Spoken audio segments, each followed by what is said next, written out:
통곡물을 식단에 포함시키는 것의 중요성과 건강에 미치는 이점에 대해 논의해 보겠습니다.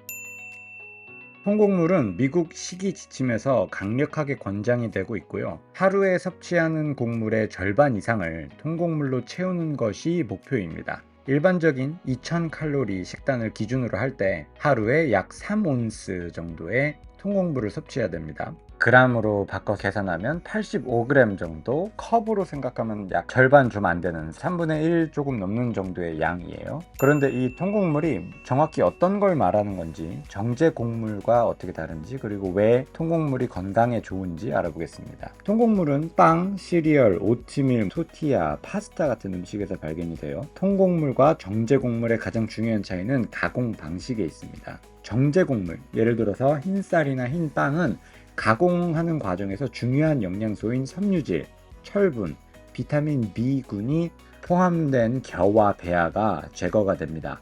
이 과정은 곡물의 질감을 부드럽게 하고 유통기한을 연장시킨다는 장점이 있긴 하지만 동시에 건강에 좋은 많은 영양소를 뺏어간다는 문제점이 있어요. 강화곡물이라고 들어보셨을 텐데요. 강화곡물은 정제곡물에 비타민이나 미네랄, 예를 들어서 철분, 비타민 B 이런 것들을 다시 추가한 거예요. 그러나 여전히 섬유질이 부족한 경우가 많아서 통곡물이 제공하는 여러 중요한 이점들을 잃게 됩니다. 통곡물은 현미, 통밀빵, 오트밀처럼 곡물의 모든 부분을 그대로 유지하고 있어서 섬유질, 철분, 기타 필수 영양소의 훌륭한 공급원이 됩니다.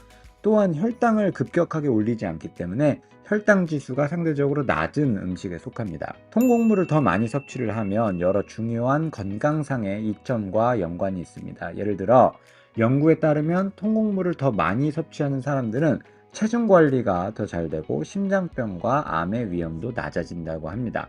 몇 가지 구체적인 예를 들어서 설명을 드릴게요. 12만 명 이상의 건강한 사람들을 대상으로 한 연구가 있었어요. 이 연구에서 정제 곡물을 많이 먹는 것이 장기적인 체중 증가와 연관이 있는 반면 통곡물을 더 많이 먹으면 체중 감소에 도움이 된다는 결과가 있었고요.